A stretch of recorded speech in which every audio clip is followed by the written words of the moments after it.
En el otoño de 1883, la ciudad de Nápoles atravesaba uno de sus periodos más sombríos. Las calles empedradas del barrio de Sanità resonaban con el eco de campanas fúnebres que no cesaban día tras día. Una epidemia de cólera había devastado los barrios más pobres, y las familias apenas podían despedirse de sus muertos antes de que llegara el siguiente entierro. En el convento de Santa María della Pietà, situado en lo alto de una colina que dominaba la bahía, las monjas de la Orden de las Hermanas de la Misericordia trabajaban sin descanso, preparando cuerpos y consolando a los deudos. Pero entre ellas había una que llamaba la atención de forma perturbadora. Nadie sabía su nombre verdadero. La llamaban simplemente Sor Leonora, y había llegado al convento apenas 3 meses antes, procedente de un monasterio en Sicilia, del cual nadie parecía tener registros claros. Era alta, de complexión delgada, con ojos tan oscuros que parecían pozos sin fondo. Su rostro permanecía siempre cubierto parcialmente por el hábito, pero lo que más inquietaba a quienes la rodeaban no era su apariencia, sino su comportamiento durante los funerales.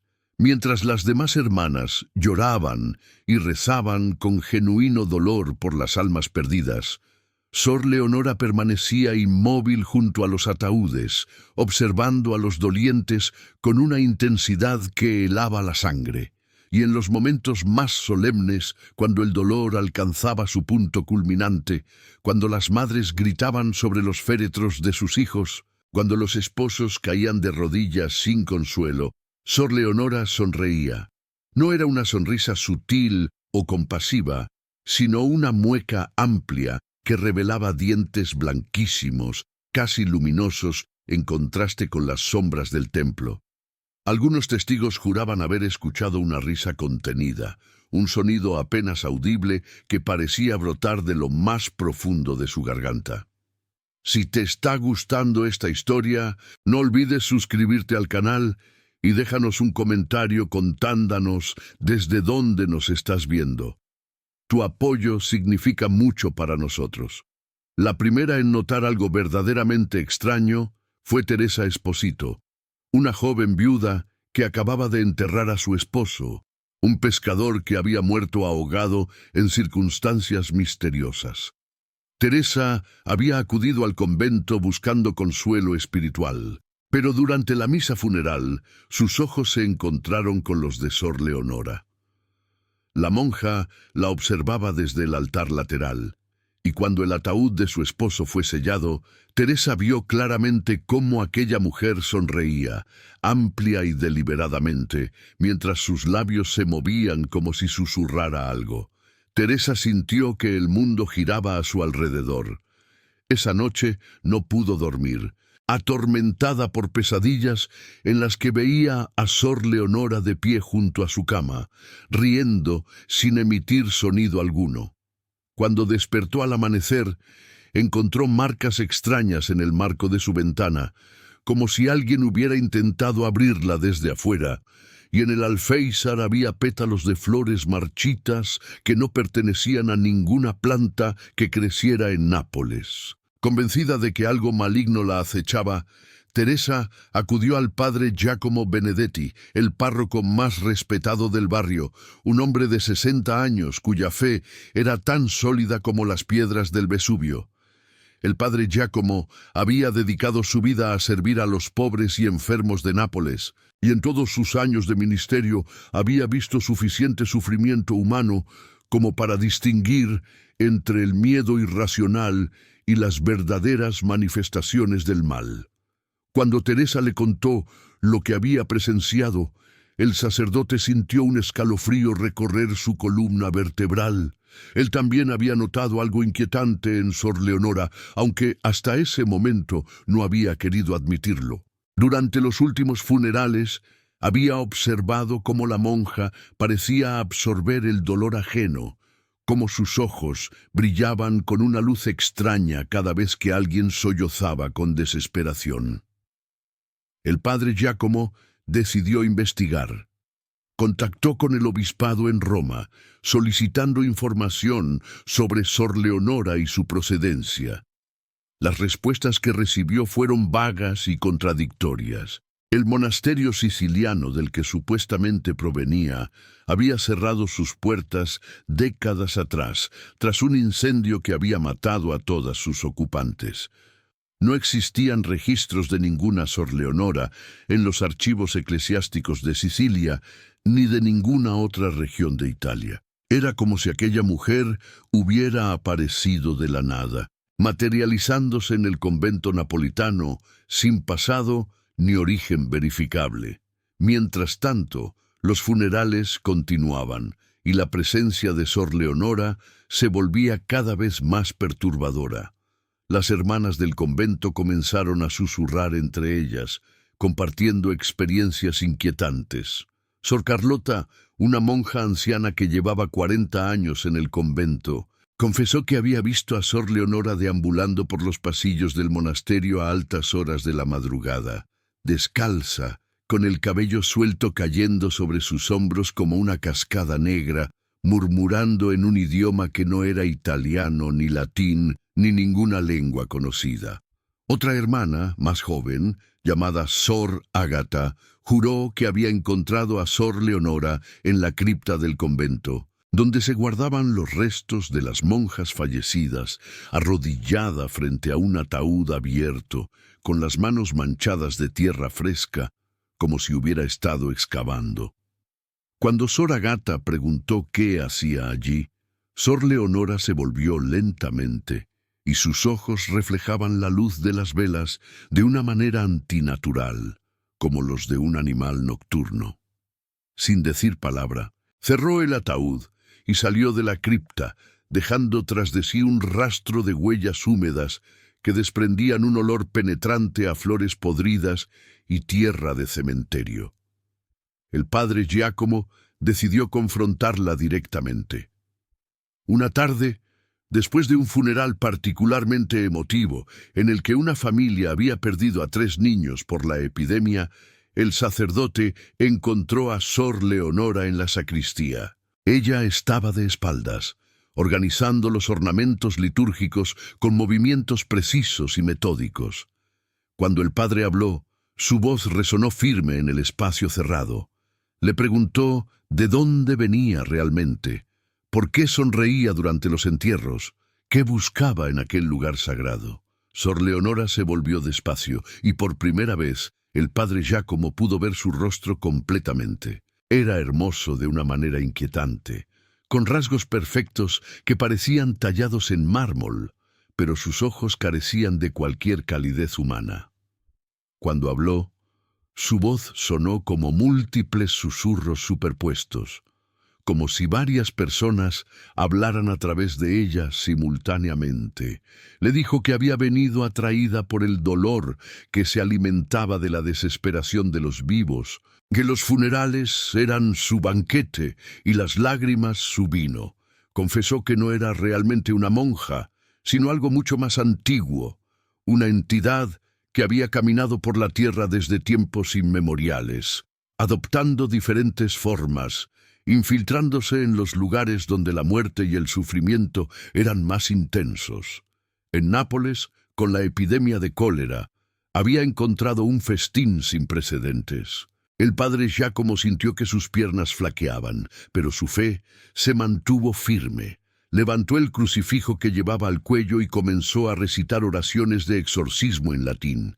La reacción de Sor Leonora fue inmediata y aterradora. Su rostro se contorsionó, su boca se abrió más de lo humanamente posible y de su garganta emergió una risa ensordecedora que hizo vibrar las ventanas de la sacristía. Las velas se apagaron todas a la vez, sumiendo la habitación en una oscuridad absoluta, y el sacerdote sintió unas manos heladas aferrarse a su garganta.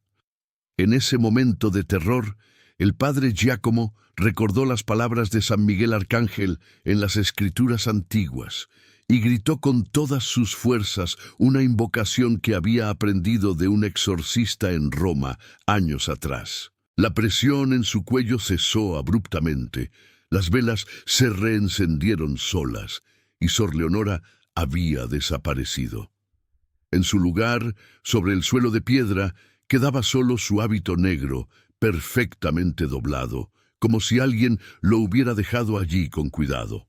El padre Giacomo, temblando pero decidido, reunió a las hermanas del convento y les contó todo. El terror se apoderó de ellas, pero también la determinación de proteger su hogar sagrado.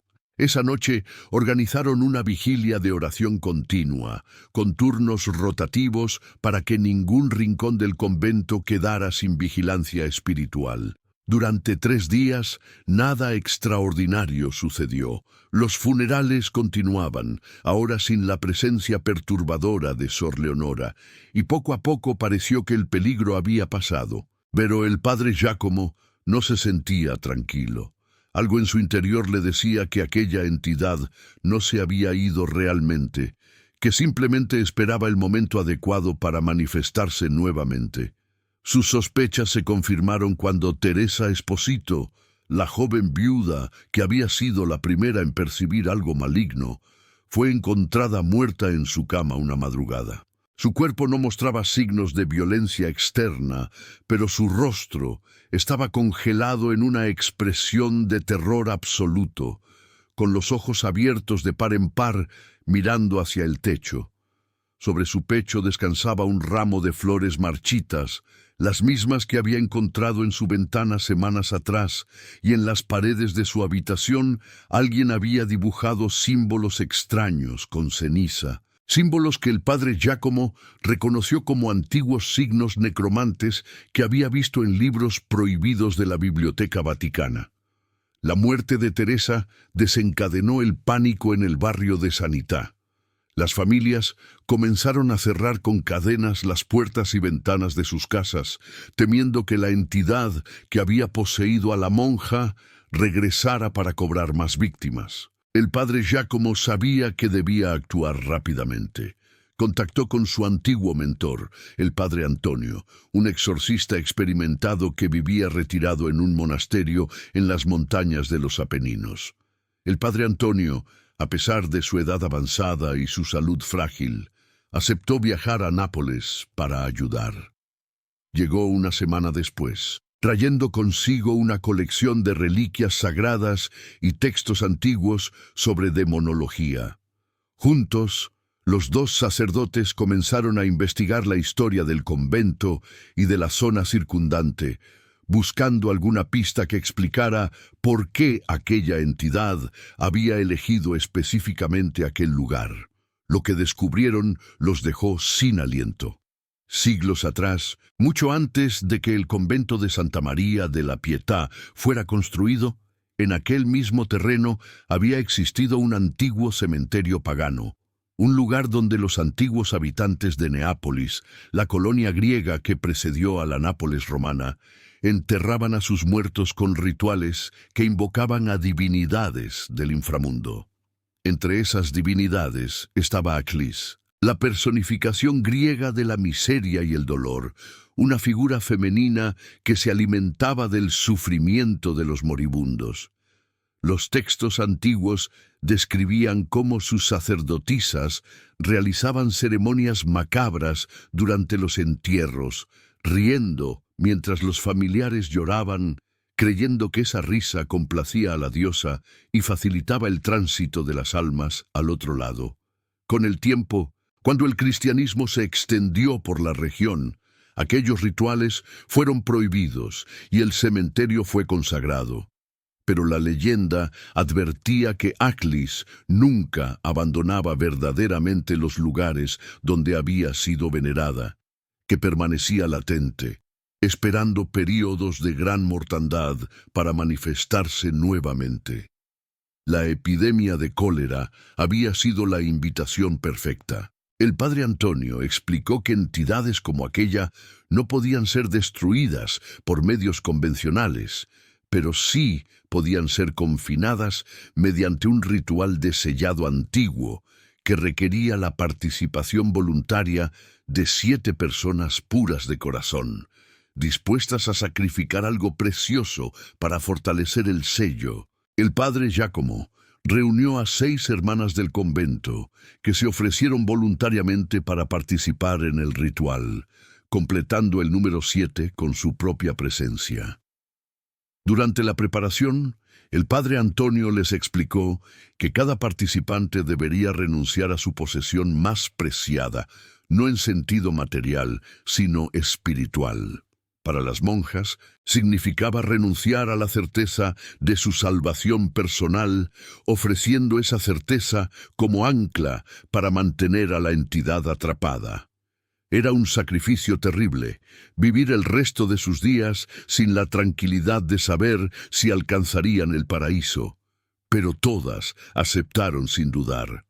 El ritual fue programado para la medianoche del Día de Todos los Santos, cuando el velo entre los mundos era más delgado y las energías espirituales alcanzaban su punto máximo.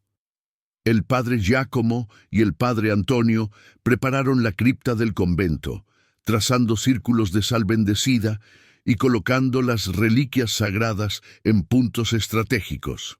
Las 7 hermanas ocuparon sus posiciones alrededor del círculo, cada una sosteniendo una vela blanca encendida. Cuando las campanas de la medianoche comenzaron a sonar en todas las iglesias de Nápoles, los sacerdotes iniciaron el ritual de invocación. Las palabras en latín y griego antiguo resonaron en las paredes de piedra, y la temperatura en la cripta descendió bruscamente. Las velas parpadearon, pero no se apagaron. Durante largos minutos, nada sucedió, y el padre Giacomo temió que el ritual hubiera fallado. Pero entonces, desde las sombras del rincón más oscuro de la cripta, emergió una figura. Era Sor Leonora, pero transformada. Su piel parecía translúcida, dejando ver venas oscuras que pulsaban debajo.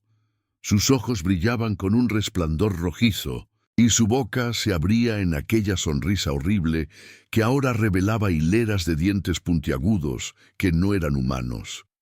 Flotaba a centímetros del suelo, y de su cuerpo emanaba un frío que hacía que el aliento de todos se condensara en nubes visibles. Habló con aquella voz múltiple, maldiciéndolos, prometiendo tormentos eternos, jurando que devoraría sus almas una por una. Pero el círculo de sal la mantenía contenida, incapaz de cruzar aquella barrera sagrada. El padre Antonio intensificó las invocaciones y las hermanas comenzaron a recitar el Padre Nuestro en perfecta sincronía. La entidad chilló, un sonido tan agudo y penetrante que hizo que varias de las monjas sangraran por los oídos, pero ninguna rompió su concentración. El momento crucial llegó cuando el padre Giacomo, siguiendo las instrucciones del texto antiguo, debía pronunciar el nombre verdadero de la entidad 3 veces seguidas. Pero había un problema. El nombre verdadero de Achlis se había perdido en el tiempo, borrado de los registros cuando los primeros cristianos destruyeron los templos paganos. El padre Antonio había pasado semanas buscando en manuscritos olvidados, pero solo había encontrado fragmentos. Era un riesgo enorme. Si pronunciaba el nombre incorrectamente, el ritual fallaría y la entidad quedaría libre para vengarse. El sacerdote cerró los ojos, dejando que su fe lo guiara, y pronunció el nombre que su intuición le susurraba. Akelousia, Akelousia, Akelousia. El efecto fue instantáneo y devastador. La entidad se retorció como si la hubieran golpeado con hierro al rojo vivo. Su forma comenzó a desintegrarse, fragmentándose en sombras que se arremolinaban dentro del círculo. Gritaba en docenas de idiomas simultáneamente, algunos tan antiguos que ningún ser humano los había escuchado en milenios. Las hermanas intensificaron sus oraciones, y el padre Antonio comenzó a trazar símbolos en el aire con un crucifijo de plata que había pertenecido a San Francisco de Asís. Cada símbolo brillaba con luz dorada al formarse, y cada uno encadenaba un poco más a la entidad. El proceso duró casi 1 hora, Una hora durante la cual los participantes sintieron que sus almas eran arrancadas de sus cuerpos y devueltas una y otra vez. Finalmente, con un último alarido que hizo temblar los cimientos del convento, la entidad fue arrastrada hacia abajo, hacia la tierra misma, y sellada debajo del suelo de la cripta. En el lugar exacto donde había sido confinada, la piedra se agrietó, formando un patrón que recordaba a una estrella de 7 puntas. El padre Giacomo, exhausto y temblando, ordenó que se colocara una losa de mármol macizo sobre aquella grieta, y que nunca, bajo ninguna circunstancia, fuera removida. Cuando el sol salió sobre Nápoles aquella mañana de noviembre, el aire parecía más limpio, como si una maldición invisible hubiera sido levantada. Los funerales continuaron, pero ahora transcurrían con la solemnidad y el respeto que merecían los muertos. Las hermanas que habían participado en el ritual nunca hablaron públicamente de lo sucedido, aunque todas llevaban en sus rostros la marca invisible de lo que habían sacrificado. El padre Giacomo documentó todo en un diario que guardó en los archivos secretos del obispado, con instrucciones de que solo fuera leído si la entidad mostraba señales de estar despertando nuevamente. Teresa Esposito fue enterrada con honores especiales, reconocida como una mártir que había dado su vida para alertar sobre el peligro.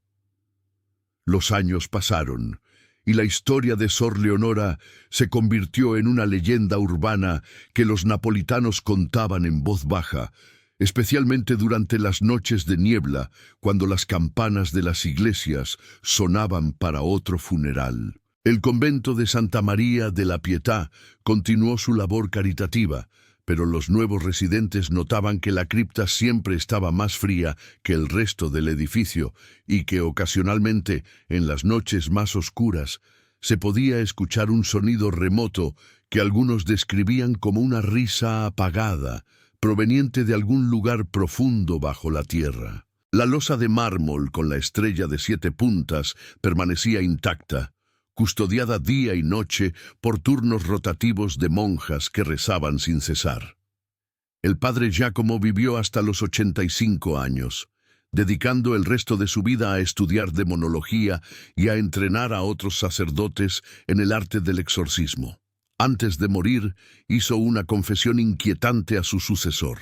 Le dijo que en sus últimos años había tenido sueños recurrentes en los que veía a Sor Leonora de pie, al pie de su cama, observándolo con aquella sonrisa terrible, pero sin hacer nada, solo esperando. Le dijo que la entidad no había sido destruida, sino simplemente dormida, y que algún día, cuando las circunstancias fueran propicias nuevamente, cuando el dolor y la muerte volvieran a saturar aquel lugar, despertaría. Le advirtió que el sello debía ser reforzado cada 100 años mediante un ritual similar y que si alguna generación fallaba en cumplir ese deber, las consecuencias serían catastróficas, no solo para Nápoles, sino para toda Italia. El sucesor tomó nota de todo, pero con el paso de las décadas y los cambios en la administración eclesiástica, aquella advertencia se fue diluyendo, convirtiéndose en un rumor más entre los muchos que poblaban los archivos polvorientos de la Iglesia. En 1943, durante la Segunda Guerra Mundial, cuando los bombardeos aliados azotaron Nápoles, una bomba cayó peligrosamente cerca del convento. El edificio sobrevivió, pero la explosión causó fisuras en los cimientos y algunos dijeron haber visto, en medio del caos y el humo, una figura femenina vestida de negro deambulando entre los escombros, sonriendo ante la destrucción. Nadie le prestó mucha atención en medio del horror de la guerra, pero un anciano sacerdote que conocía la historia, el último discípulo directo del padre Giacomo, se apresuró a inspeccionar la cripta. Encontró que la losa de mármol se había desplazado varios centímetros y que de la grieta debajo emanaba un aire gélido que olía a muerte antigua. convocó a un grupo de hermanas y sacerdotes, y juntos realizaron una versión apresurada del ritual de refuerzo, utilizando los textos que habían sido preservados. Lograron contener la amenaza, pero el anciano sacerdote sabía que el sello se había debilitado, que cada incidente así lo debilitaría más, y que eventualmente llegaría un momento en que ningún ritual sería suficiente. Antes de morir, en 1955, grabó un mensaje en latín en la parte trasera de la losa de mármol, un mensaje que decía: «Aquí yace lo que nunca debió despertar, que Dios se apiade de quien rompa este sello». Décadas más tarde, en la década de 1980, cuando el convento fue parcialmente convertido en museo para preservar su valor histórico, un equipo de restauradores descubrió aquel mensaje mientras realizaban trabajos de mantenimiento. Intrigados, consultaron con historiadores locales, y así la historia completa de Sor Leonora volvió a la luz pública. Algunos la descartaron como superstición medieval, pero otros, especialmente aquellos con sensibilidad a lo paranormal, juraban que podían sentir algo maligno emanando de aquella cripta. En 1983, exactamente 100 años después de los eventos originales, se organizó una ceremonia especial en el convento. El arzobispo de Nápoles, informado discretamente sobre la historia y las advertencias, autorizó un ritual de bendición masiva que involucró a docenas de sacerdotes y cientos de fieles. Durante la ceremonia, varios participantes reportaron fenómenos extraños: velas que se apagaban sin corriente de aire, figuras sombrías vistas de reojo que desaparecían al mirarlas directamente, y sobre todo, aquella risa apenas audible que parecía venir de todas partes y de ninguna a la vez. El ritual culminó sin incidentes graves, y el arzobispo declaró que el lugar había sido purificado. Sin embargo, en los años siguientes, el barrio de Sanità experimentó una serie de sucesos inexplicables. Varios residentes reportaron haber visto a una monja vestida a la antigua usanza caminando por las calles empedradas al amanecer, siempre en dirección al cementerio. Cuando alguien intentaba acercarse a ella, la figura se desvanecía como humo. En el cementerio mismo, los trabajadores encontraban tumbas abiertas sin signos de haber sido forzadas, y flores frescas colocadas sobre lápidas de personas que no tenían familiares vivos. Lo más perturbador eran los funerales. En varias ocasiones, dolientes juraron haber visto a una mujer desconocida de pie en la distancia, vestida de negro, observando las ceremonias con una sonrisa que helaba la sangre. Cuando la señalaban a otros, ya había desaparecido.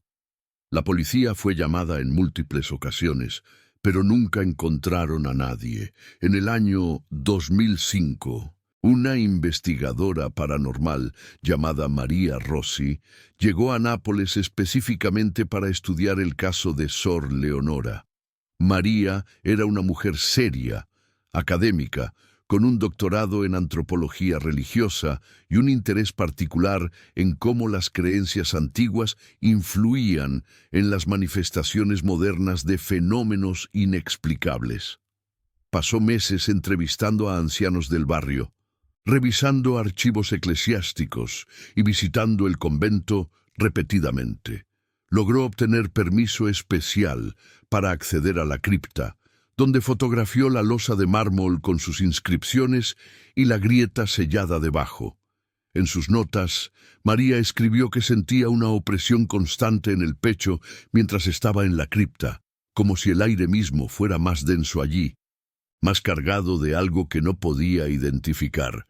Una noche decidió quedarse sola en la cripta hasta el amanecer, equipada con grabadoras de audio y cámaras.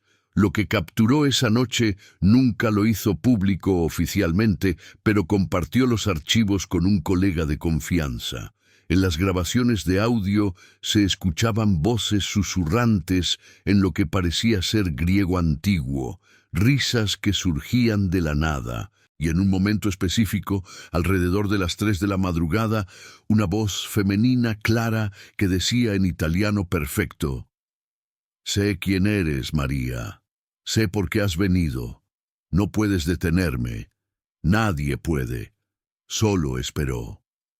Las cámaras de video mostraban sombras que se movían contra las paredes sin fuente aparente, y en un fotograma en particular, capturado justo antes de que las cámaras dejaran de funcionar simultáneamente, se veía una silueta femenina de pie junto a María, quien en ese momento dormitaba sentada contra una pared. La silueta parecía inclinarse sobre ella, como observándola de cerca. María despertó al amanecer con una sensación de terror que no podía explicar y un dolor agudo en el cuello. Al mirarse en un espejo, descubrió marcas rojas en su piel, como si dedos fríos la hubieran aferrado durante la noche. Abandonó Nápoles 2 días después, jurando nunca regresar, y destruyó la mayoría de sus archivos relacionados con el caso. Solo conservó copias de los documentos históricos y una advertencia que escribió para cualquier futuro investigador. Hay cosas que la humanidad no está destinada a enfrentar. La entidad en el convento de Santa María de la Pietà es una de ellas. No es un fantasma ni un demonio en el sentido tradicional. Es algo anterior, algo que existía antes de que tuviéramos palabras para nombrarlo. Y está hambrienta. Cada acto de dolor en Nápoles la alimenta, cada lágrima derramada en un funeral la fortalece. El sello la contiene, pero no para siempre. Llegará un día, quizás en nuestra generación, quizás en la próxima, en que el dolor acumulado será demasiado, el sello se romperá, y Sor Leonora caminará nuevamente entre los vivos. Y cuando ese día llegue, que Dios nos ayude a todos.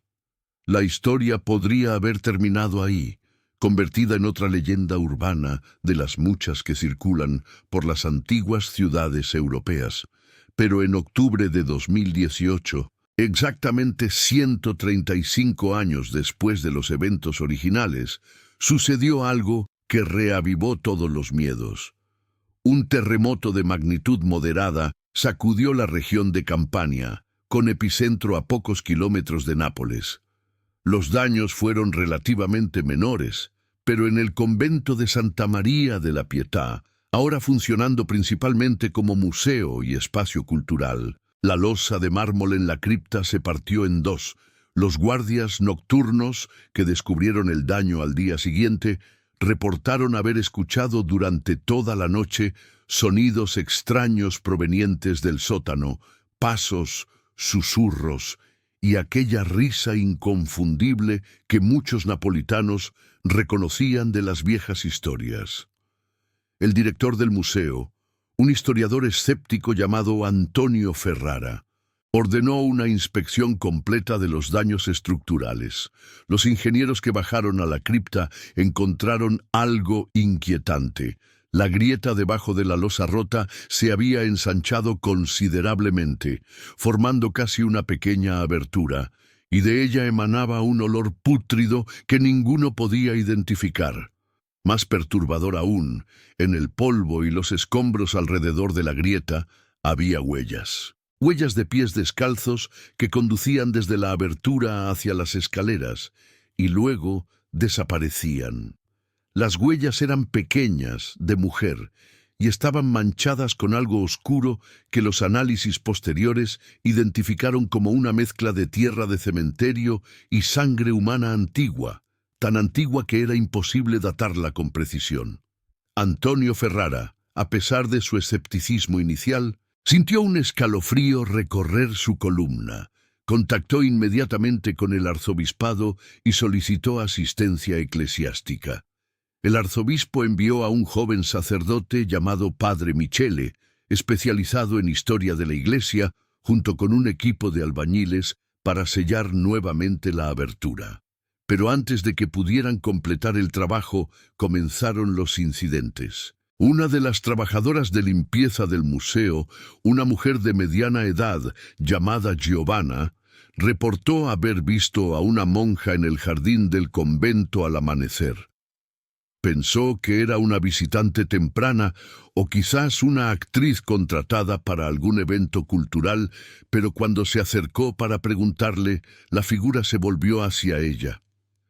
Giovanna describió después, con lágrimas corriendo por sus mejillas, cómo aquella mujer tenía el rostro más hermoso y más terrible que había visto jamás, y cómo sonreía de una manera que le hizo querer huir gritando. Pero no pudo moverse. Quedó paralizada, observando cómo la monja se acercaba lentamente, con pasos que no producían sonido alguno sobre la grava del camino. Cuando estuvo a centímetros de distancia, la entidad extendió una mano y tocó la mejilla de Giovanna con dedos que se sentían como hielo quemando. Susurró algo en un idioma que Giovanna no comprendió, y luego simplemente se desvaneció, como si nunca hubiera estado allí. Giovanna fue llevada al hospital en estado de shock. No pudo hablar durante 2 días, y cuando finalmente recuperó la voz, había envejecido visiblemente, con mechones de cabello que se habían vuelto blancos de la noche a la mañana. Los médicos no encontraron ninguna explicación física para su condición y eventualmente fue dada de alta con un diagnóstico de trauma psicológico severo. El padre Michele, alarmado por estos eventos, aceleró los trabajos de sellado y organizó una nueva ceremonia de bendición. Pero la noche antes de que el ritual tuviera lugar, algo sucedió que convirtió la situación en una emergencia. El padre Michele estaba solo en la capilla del convento, preparando los elementos necesarios para la ceremonia del día siguiente, cuando escuchó pasos acercándose desde el pasillo. Asumió que era Antonio Ferrara o algún miembro del personal de seguridad, pero cuando levantó la vista, vio a una mujer vestida con el hábito tradicional de las Hermanas de la Misericordia entrando en la capilla. Por un breve momento, el sacerdote pensó que era una de las hermanas ancianas que aún vivían en una sección del convento, pero inmediatamente notó algo profundamente equivocado. El hábito de aquella mujer era de un negro absoluto, un negro que parecía absorber la luz de las velas, y sus movimientos eran demasiado fluidos, demasiado precisos, como si estuviera flotando en lugar de caminar. Cuando ella levantó la cabeza y sus ojos se encontraron con los del padre Michele, él supo instantáneamente quién, o más bien qué, era. Sor Leonora había regresado. La entidad sonrió, aquella sonrisa amplia y terrible, y habló con una voz que parecía resonar desde algún lugar profundo y oscuro. Le dijo al sacerdote que su prisión se había vuelto demasiado débil, que el sello había perdido su poder a medida que la fe de los hombres se debilitaba con el tiempo. Le dijo que había estado esperando, alimentándose de cada fragmento de dolor que se filtraba hasta su encierro, y que ahora era lo suficientemente fuerte como para manifestarse nuevamente. Le dijo que los funerales volverían a ser su fiesta, que caminaría entre los dolientes y se alimentaría de su desesperación, y que no había poder en la tierra que pudiera detenerla esta vez.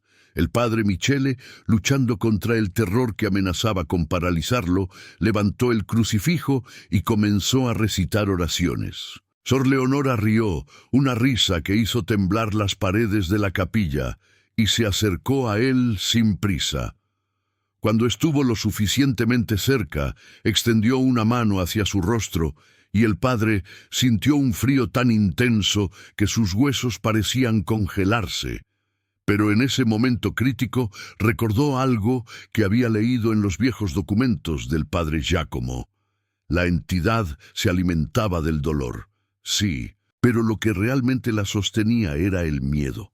Si podía enfrentarla sin miedo, si podía mantener su fe pura y sin duda, el poder de ella se debilitaría. Cerró los ojos, bloqueó el terror que sentía y se concentró en una única oración, el Ave María, recitándola con cada fibra de su ser. El efecto no fue inmediato, pero gradualmente sintió que el frío retrocedía. Cuando abrió los ojos, Sor Leonora había retrocedido varios pasos y su forma parecía menos sólida, más translúcida. Su expresión había cambiado también. La sonrisa se había convertido en una mueca de frustración e ira. El sacerdote intensificó sus oraciones y otros se unieron a él.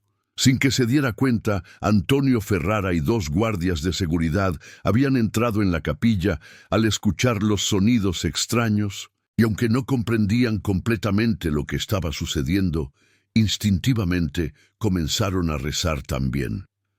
La combinación de fe genuina de múltiples personas actuó como un escudo, y Sor Leonora, incapaz de penetrarlo, retrocedió hacia las sombras.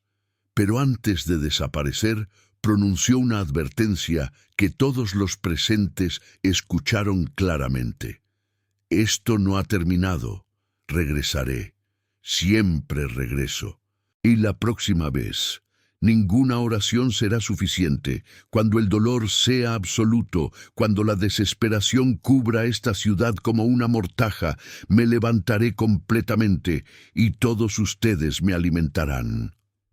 Con esas palabras se desvaneció, dejando tras de sí solo el olor a flores podridas y un frío residual que tardó horas en disiparse. El padre Michele, temblando pero decidido, procedió con la ceremonia de bendición al día siguiente como estaba planeado. Esta vez invitó a múltiples sacerdotes, incluyendo al arzobispo mismo y a cientos de fieles de toda Nápoles.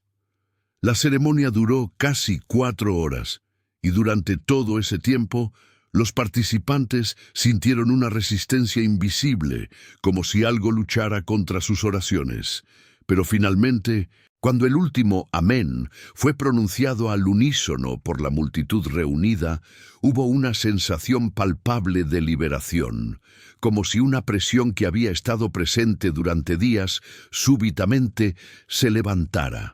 La grieta en la cripta fue sellada con una nueva losa de mármol, más gruesa que la anterior, y sobre ella fueron inscritas nuevas oraciones protectoras en latín, griego y hebreo. El arzobispo ordenó que se estableciera una vigilia permanente, con sacerdotes y monjas rezando en turnos de 24 horas sin interrupción, reforzando constantemente el sello con el poder de la oración continua. Hasta el día de hoy, esa vigilia continúa. El convento de Santa María de la Pietà ya no es solo un museo, sino también un centro activo de práctica espiritual, donde los fieles acuden no solo para aprender sobre la historia, sino también para participar en la protección continua contra lo que yace debajo. Los napolitanos más ancianos, aquellos que recuerdan las viejas historias contadas por sus abuelos, saben la verdad. Saben que Sor Leonora, o la entidad que adoptó esa forma, nunca se fue realmente. Permanece sellada, dormida, pero no destruida, esperando otra oportunidad. Y cada vez que hay un funeral en el barrio de Sanità, algunos juran que pueden ver una figura vestida de negro de pie en la distancia, observando, sonriendo, esperando el momento en que el dolor humano alcance el punto en que el sello finalmente falle y pueda caminar libremente una vez más bajo el sol napolitano, riendo en los funerales hasta que el amanecer la llame de regreso a las sombras. Los años que siguieron al sellado reforzado de 2018 trajeron una calma tensa al barrio de Sanità. La vigilia permanente en el convento continuaba sin interrupción, con sacerdotes y monjas turnándose cada 6 horas para mantener vivas las oraciones protectoras. El padre Michele, ahora reconocido como el guardián principal del sello, había envejecido prematuramente. A sus 38 años, su cabello mostraba abundantes canas y sus ojos reflejaban el peso de quien ha visto más allá del velo de la realidad ordinaria. Había dedicado su vida a estudiar todo documento disponible sobre la entidad, compilando un archivo exhaustivo que guardaba bajo llave en su oficina privada. Entre esos documentos había uno particularmente inquietante, un diario encontrado en los archivos del Vaticano durante una investigación reciente, escrito por un inquisidor español en el siglo XVI. El inquisidor relataba haber encontrado evidencia de la misma entidad en Barcelona, donde había adoptado la forma de una viuda que asistía compulsivamente a ejecuciones públicas, riendo mientras los condenados eran quemados en la hoguera. El texto describía cómo la mujer desaparecía siempre al amanecer, disolviéndose literalmente en la luz del sol naciente, solo para reaparecer en el siguiente acto de muerte pública. El inquisidor había intentado capturarla, pero cada vez que sus hombres se acercaban, ella simplemente se desvanecía como humo. Lo más perturbador era la conclusión del documento. El inquisidor especulaba que la entidad no era única, sino que formaba parte de una especie de parásitos espirituales que existían desde tiempos antiguos, alimentándose del dolor humano en momentos de gran mortandad. Sugería que podían estar relacionadas con antiguas deidades de la muerte veneradas por civilizaciones precristianas, seres que no habían sido destruidos, sino simplemente olvidados, esperando en los márgenes de la realidad hasta que las condiciones fueran propicias para su regreso.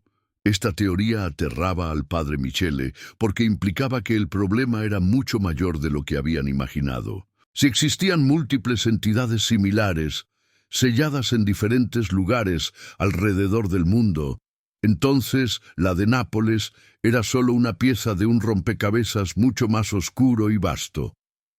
Compartió sus hallazgos con el arzobispo, quien a su vez los elevó discretamente a Roma. La respuesta del Vaticano fue ambigua y preocupante. Reconocían la existencia de archivos similares relacionados con manifestaciones parecidas en Praga, Lisboa y Constantinopla, pero no había un protocolo unificado para lidiar con ellas. Cada caso había sido manejado localmente, con diversos grados de éxito.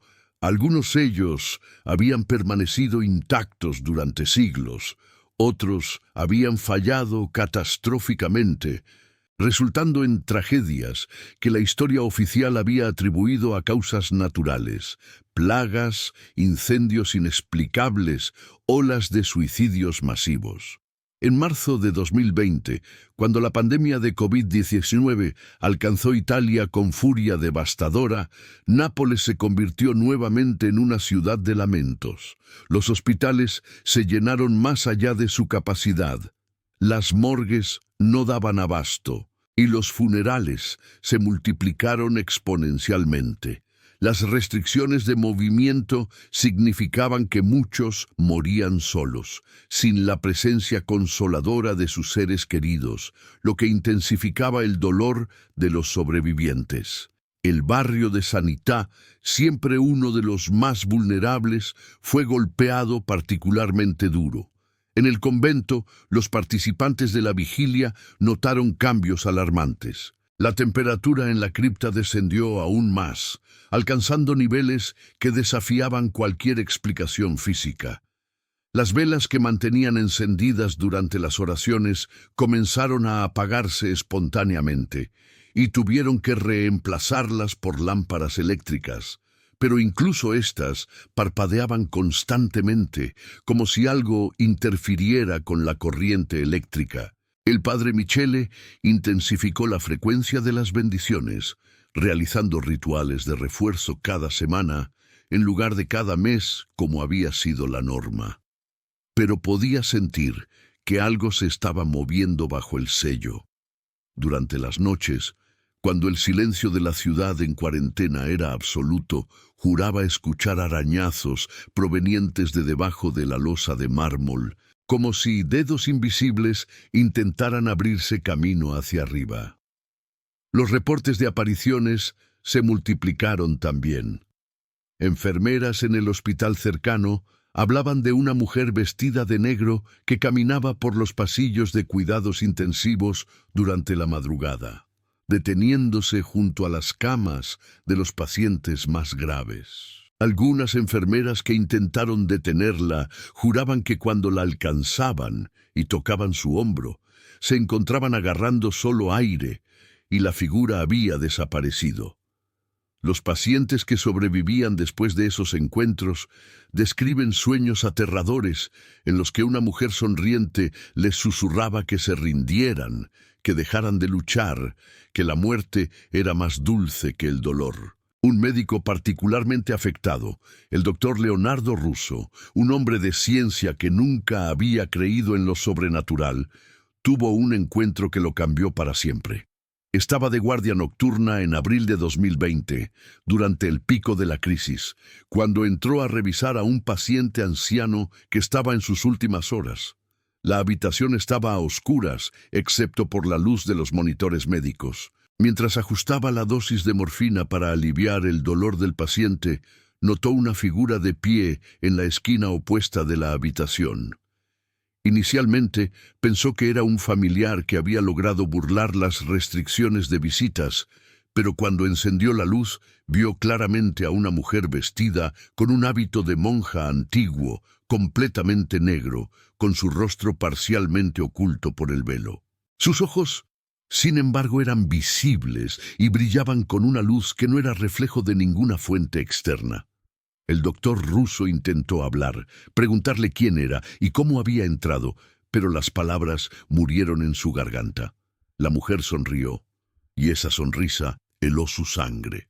Se acercó lentamente al paciente anciano, ignorando completamente al médico, y colocó una mano sobre el pecho del moribundo. El monitor cardíaco comenzó a emitir alarmas, mostrando un patrón errático que no correspondía con ninguna arritmia conocida. El doctor Russo intentó moverse para intervenir, pero descubrió que sus piernas no le respondían. Podía solo observar mientras aquella entidad se inclinaba sobre su paciente y susurraba algo directamente en su oído. El anciano, que había estado inconsciente, abrió súbitamente los ojos con una expresión de terror absoluto. Intentó gritar, pero no emitió sonido, y luego su cuerpo se relajó completamente. El monitor mostró una línea plana. La mujer se irguió, se volvió hacia el doctor con aquella sonrisa terrible, y simplemente se desvaneció como si nunca hubiera estado allí. El doctor Russo corrió hacia el paciente intentando reanimación, pero sabía que era inútil. El hombre estaba muerto, pero no de la manera normal. Su rostro mostraba una expresión que el médico nunca había visto en 4 décadas de práctica. Terror puro mezclado con algo más, como si hubiera visto algo en sus últimos momentos que ningún ser humano debería presenciar. Russo reportó el incidente al director del hospital, quien lo atribuyó al estrés extremo de la pandemia y le recomendó tomar unos días de descanso. Pero el doctor no podía olvidar lo que había visto. Comenzó a investigar por su cuenta, hablando discretamente con otros miembros del personal que habían reportado avistamientos similares. Descubrió un patrón perturbador. Todos los pacientes que habían recibido la visita de aquella mujer morían en cuestión de horas, independientemente de cuál fuera su pronóstico médico real. Incluso algunos que estaban mejorando y se esperaba que sobrevivieran, sucumbían súbitamente después de sus encuentros. Desesperado por respuestas, el doctor Russo contactó con el padre Michele, a quien un colega había mencionado como alguien que podría entender lo inexplicable. Cuando se reunieron en el convento y Russo describió lo que había visto, el sacerdote palideció visiblemente. Le mostró al médico los archivos que había compilado sobre Sor Leonora y Russo reconoció inmediatamente a la figura que había visto en la habitación del hospital. El padre Michele explicó que la intensidad del dolor y la muerte durante la pandemia estaban alimentando a la entidad, fortaleciéndola, permitiéndole manifestarse con mayor frecuencia y más lejos de su punto de anclaje en la cripta. Era como si estuviera estirando los límites de su prisión, probando cuánto podía extenderse antes de que el sello la forzara a retroceder. Le advirtió al doctor que él y su personal corrían peligro, que aquellos que veían a la entidad repetidamente comenzaban a ser afectados por su presencia. El doctor ruso notó algo inquietante en las semanas siguientes que confirmó las advertencias del sacerdote. Varios miembros del personal que habían reportado múltiples avistamientos comenzaron a cambiar. Se volvieron más callados, más sombríos, y algunos desarrollaron una fascinación mórbida con la muerte. Una enfermera joven llamada Chiara, que había sido una de las más optimistas y dedicadas del equipo, comenzó a hablar con indiferencia sobre los pacientes que morían, como si sus vidas no tuvieran valor real. En una ocasión, el doctor la encontró de pie junto a un paciente que acababa de fallecer, sonriendo levemente, y cuando le preguntó qué hacía, ella respondió: «Solo observaba. Es fascinante, ¿verdad? El momento en que se van, hay algo hermoso en ello». Russo la suspendió inmediatamente y la envió a evaluación psicológica, pero los psiquiatras no encontraron nada clínicamente diagnosticable. Chiara simplemente había desarrollado lo que ellos llamaban un mecanismo de defensa desadaptativo frente al trauma de la pandemia. Pero el doctor sabía que era algo más. Había visto esa misma expresión antes, en el rostro de Sor Leonora cuando sonreía sobre los moribundos. Era como si la entidad hubiera dejado una huella en Chiara, una marca espiritual que estaba lentamente transformándola. Contactó nuevamente con el padre Michele, rogándole que interviniera. El sacerdote aceptó realizar una bendición especial para Chiara y otros miembros del personal afectados. La ceremonia se llevó a cabo en la capilla privada del hospital, con la participación de 7 enfermeras y médicos que habían reportado experiencias similares. Durante el ritual, algo extraordinario y aterrador sucedió. Cuando el padre Michele roció agua bendita sobre Chiara, ella gritó como si la hubieran quemado con ácido. Su cuerpo se convulsionó, cayó al suelo y de su boca brotaron palabras en un idioma que nadie reconoció. Sus ojos se volvieron completamente negros por un momento, sin blanco ni iris visibles, solo oscuridad absoluta. El padre Michele reconoció los signos de posesión parcial. La entidad no había tomado control completo de Chiara, pero había establecido una conexión, usando a la joven como una especie de antena para extender su alcance más allá del sello. El sacerdote intensificó las oraciones de exorcismo y los otros presentes se unieron instintivamente. La batalla espiritual duró casi 1 hora. Chiara alternaba entre momentos de lucidez, cuando era claramente ella misma y suplicaba ayuda, y momentos en que algo más hablaba a través de ella, burlándose del sacerdote, revelando secretos íntimos sobre los presentes que solo ellos conocían, intentando sembrar duda y miedo. Finalmente, con un grito que hizo vibrar las ventanas, la presencia extraña se retiró. Chiara colapsó, inconsciente pero respirando normalmente. Cuando despertó horas después, no recordaba nada de lo sucedido durante el ritual, pero describió haber tenido un sueño vivido en el que caminaba por pasillos interminables llenos de puertas, y detrás de cada puerta escuchaba lamentos y risas mezcladas. El incidente con Chiara reveló algo crucial. La entidad estaba intentando crear sirvientes, humanos, que actuarían como extensiones de su voluntad, permitiéndole influir en el mundo físico de maneras que el sello no podía prevenir directamente.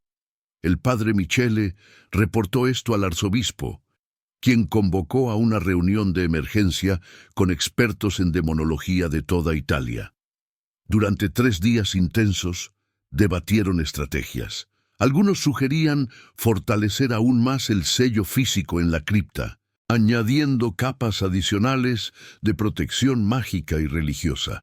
Otros argumentaban que era necesario un enfoque más agresivo, intentar no solo contener, sino destruir definitivamente a la entidad mediante un ritual de exorcismo masivo que involucraría a cientos de sacerdotes simultáneamente. Un tercer grupo, más cauteloso, advertía que cualquier intento de destrucción podría resultar catastrófico si fallaba, potencialmente liberando a la entidad por completo. Mientras deliberaban, los eventos continuaban acelerándose. En mayo de 2020, cuando las restricciones comenzaron a aliviarse levemente y algunos funerales pudieron realizarse con asistencia limitada, múltiples familias reportaron avistamientos de la monja misteriosa. En un caso particularmente documentado, durante el funeral de un profesor universitario que había muerto de COVID, su viuda, Valentina, filmó la ceremonia con su teléfono para compartirla con familiares que no pudieron asistir. Cuando revisó el video esa noche, descubrió algo que la hizo gritar.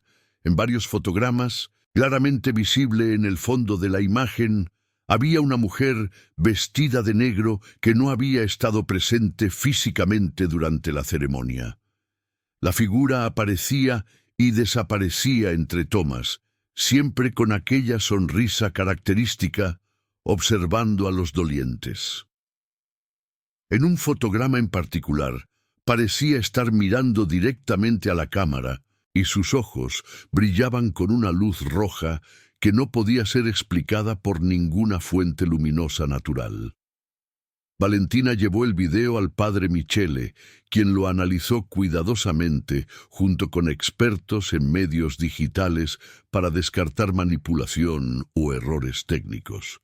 Confirmaron que la imagen era genuina, sin alteraciones.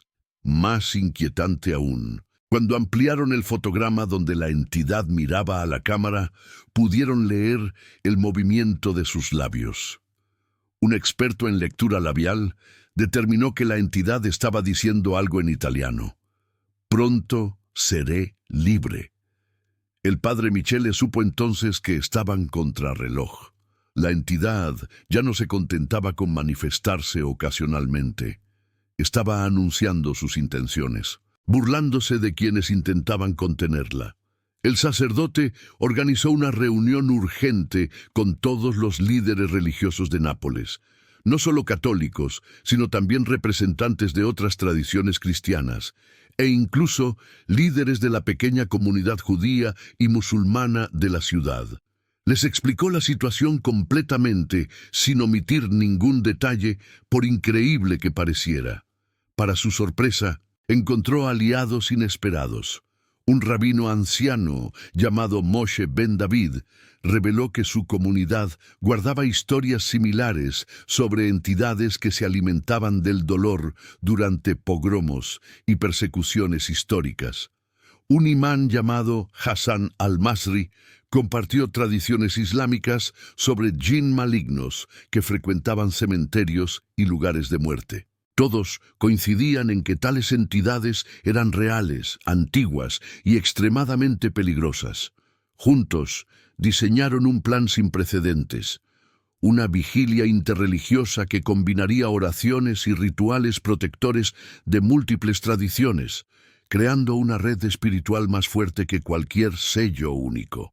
La vigilia se programó para el solsticio de verano, el 21 de junio de 2020, cuando la luz del sol alcanzaba su máxima duración, y según textos antiguos, las entidades de la oscuridad estaban en su punto más débil. Los días previos al solsticio estuvieron marcados por fenómenos cada vez más perturbadores. En todo el barrio de Sanità, los residentes reportaban pesadillas colectivas en las que una mujer vestida de negro los visitaba mientras dormían, susurrándoles cosas que no podían recordar al despertar, pero que los dejaban con una sensación de terror profundo. Los animales del vecindario, perros y gatos, se negaban a acercarse al convento, y algunos aullaban o maullaban frenéticamente cuando eran forzados a pasar cerca. En el hospital, a pesar de que la curva de contagios estaba disminuyendo, las muertes inexplicables continuaban. Pacientes que estaban mejorando súbitamente recaían y morían durante la noche, siempre entre las 3 y las 4 de la madrugada, la hora tradicionalmente conocida como la hora del demonio. El doctor Russo instaló cámaras de vigilancia en las habitaciones de cuidados intensivos y lo que capturaron confirmó sus peores temores. En múltiples grabaciones, esa figura oscura aparecía materializándose literalmente de las sombras, acercándose a los pacientes, inclinándose sobre ellos y permaneciendo así durante varios minutos antes de desvanecerse. Y en cada caso, minutos después de su partida, el monitor del paciente mostraba paro cardíaco. Lo más aterrador era que las cámaras también capturaban algo más. Después de cada muerte, la figura parecía brillar levemente, como si se hubiera energizado, vuelto más sólida y real. Estaba literalmente creciendo más fuerte con cada alma que presenciaba partir. El doctor Russo compartió estas grabaciones con el padre Michele justo 2 días antes del solsticio. El sacerdote sintió un nudo de dread en su estómago. Si la entidad continuaba fortaleciéndose a ese ritmo, el ritual planeado podría no ser suficiente. Necesitaban algo más, un elemento que inclinara la balanza definitivamente a su favor. Después de consultar los archivos antiguos una vez más, el padre Michele encontró una referencia que había pasado por alto previamente. En el diario del padre Giacomo, el sacerdote que había enfrentado originalmente a la entidad en 1883, había una nota marginal sobre un objeto sagrado que supuestamente podía debilitar permanentemente a entidades de este tipo. Se trataba de una reliquia, un fragmento de la Santa Cruz, que había sido utilizada en exorcismos especialmente difíciles durante la Edad Media. El fragmento estaba guardado en el Vaticano, en la sección más restringida de sus archivos. El padre Michele contactó inmediatamente con sus superiores en Roma, explicando la urgencia de la situación y solicitando permiso para usar la reliquia. La respuesta tardó un día angustioso en llegar, pero finalmente fue afirmativa. Un emisario del Vaticano llegaría a Nápoles el mismo día del solsticio, trayendo la reliquia consigo, junto con instrucciones específicas sobre cómo debía ser utilizada en el ritual. La mañana del 21 de junio amaneció clara y brillante sobre Nápoles. El sol parecía más intenso de lo habitual, como si la naturaleza misma respondiera a la batalla que estaba por librarse. En el convento de Santa María de la Pietà, más de 200 personas se reunieron, sacerdotes católicos, monjas, pastores protestantes, el rabino y sus seguidores, el imán con miembros de su mezquita y fieles laicos de todas las tradiciones que habían sido informados de la situación y habían elegido participar. El padre Michele organizó a todos en círculos concéntricos alrededor de la cripta, con las figuras religiosas más experimentadas, formando el círculo interior directamente sobre la losa de mármol sellada. El emisario del Vaticano, un cardenal anciano llamado Francesco Alberti, llegó exactamente al mediodía trayendo un relicario de plata antigua que contenía el fragmento de madera sagrada. El cardenal, a pesar de su edad, irradiaba una autoridad espiritual formidable. Había participado en docenas de exorcismos a lo largo de su vida y había visto manifestaciones del mal que habían quebrado a hombres más jóvenes y fuertes. Pero cuando pisó la cripta y sintió la presencia que habitaba bajo el sello, incluso él vaciló momentáneamente. Le dijo al padre Michele que en todos sus años nunca había sentido algo tan antiguo y poderoso. No era un demonio en el sentido cristiano tradicional, sino algo anterior, algo que había existido antes de que las religiones organizadas nombraran y categorizaran el mal. Era primal, hambrienta y absolutamente implacable, pero también le dijo que precisamente por eso, por su naturaleza precristiana, la reliquia de la Santa Cruz podría ser efectiva. Representaba un poder que esa entidad no entendía completamente, una fuerza que había emergido después de su tiempo de dominio. El ritual comenzó a las 3 de la tarde, con todas las tradiciones participando simultáneamente, pero de manera coordinada. Los católicos recitaban el rosario y oraciones de exorcismo en latín. Los protestantes cantaban himnos y leían pasajes de las Escrituras. El rabino y su comunidad recitaban salmos en hebreo. El imán y sus seguidores recitaban versos del Corán. El efecto acumulativo era extraordinario, una sinfonía espiritual que llenaba cada rincón del convento y parecía resonar más allá de las dimensiones físicas. Durante la primera hora, todo transcurrió pacíficamente, pero a medida que el sol comenzaba a descender hacia el horizonte, la reacción de la entidad sellada se hizo sentir. La temperatura en la cripta cayó tan dramáticamente que el aliento de todos los presentes se hacía visible. Las luces, tanto eléctricas como de velas, comenzaron a parpadear. Un sonido bajo y vibrante, como un gruñido de algo masivo, emanó de debajo de la losa de mármol. El padre Michele dio la señal para intensificar las oraciones. El cardenal Alberti abrió el relicario y levantó el fragmento de la Santa Cruz, comenzando una antigua oración en arameo, el idioma que Jesús mismo habría hablado. La reacción fue inmediata y violenta. La losa de mármol comenzó a vibrar, luego a agrietarse. De las grietas emergió no solo aire frío, sino también sombras, literalmente oscuridad tangible que se retorcía como si estuviera viva. Esas sombras intentaron extenderse hacia los participantes del ritual, pero encontraron resistencia en el círculo de fe que los rodeaba.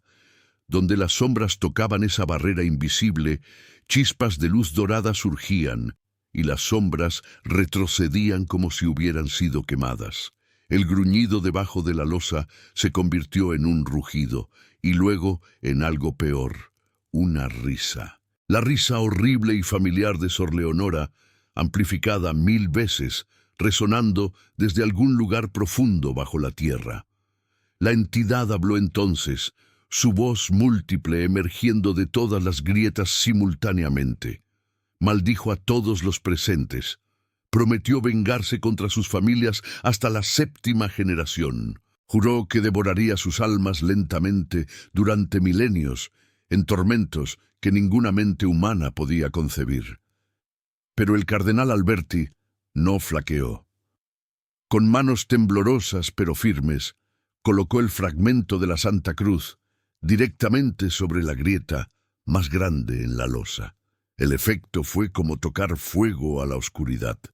Un destello de luz cegadora surgió del punto de contacto, tan brillante que todos los presentes tuvieron que cerrar los ojos. La entidad chilló, no con voz humana, sino con un sonido que parecía provenir de dimensiones más allá de la comprensión humana, un sonido de dolor y furia absolutos.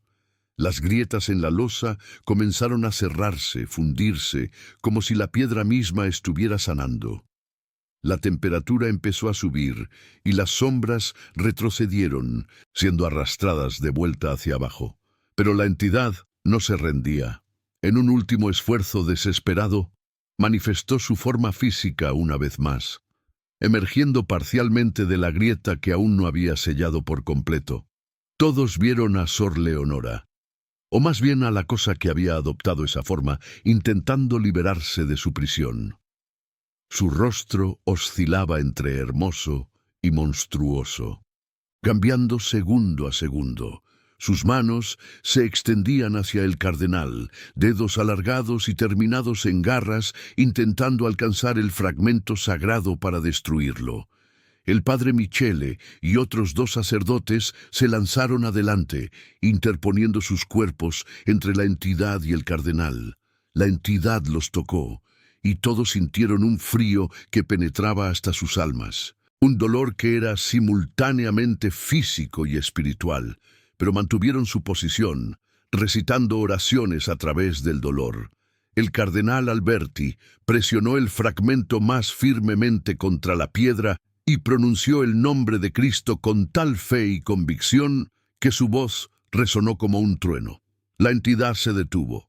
Se congeló como una estatua por un instante que pareció eterno. Su expresión cambió de furia a algo que podría haber sido sorpresa, o quizás reconocimiento de una derrota inevitable.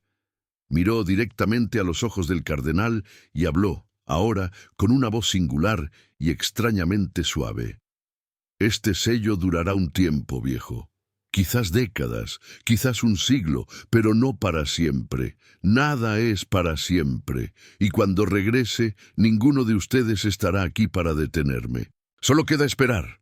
Con esas palabras finales, la entidad retrocedió, hundiéndose de vuelta en las profundidades, y la última grieta en la losa se cerró con un sonido de finalidad absoluta. El fragmento de la Santa Cruz se fusionó con el mármol, convirtiéndose en parte permanente del sello. El silencio que siguió fue profundo, casi ensordecedor después de la cacofonía espiritual de las últimas horas. Los participantes del ritual se miraron entre sí, exhaustos pero aliviados. El padre Michele y los sacerdotes que habían sido tocados por la entidad fueron atendidos inmediatamente.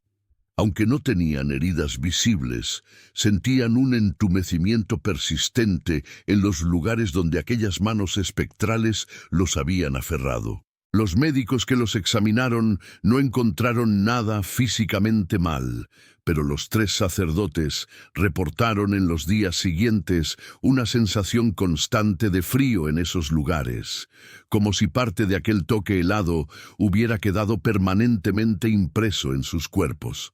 El cardenal Alberti declaró que el ritual había sido exitoso, que el sello había sido reforzado más allá de cualquier esfuerzo previo y que la amenaza estaba contenida.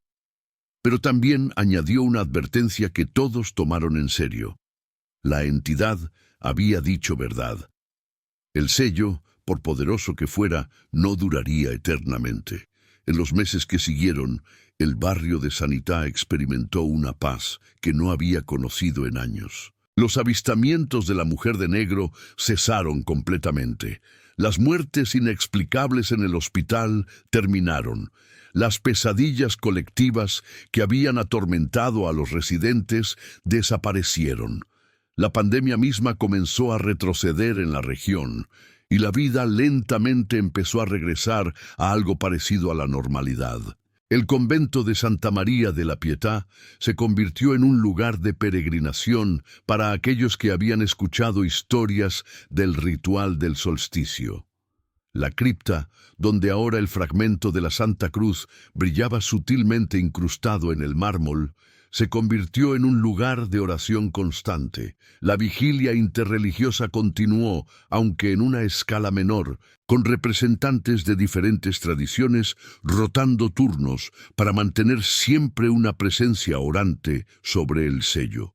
El padre Michele, marcado física y espiritualmente por su enfrentamiento con la entidad, dedicó el resto de su vida a preparar a la siguiente generación de guardianes.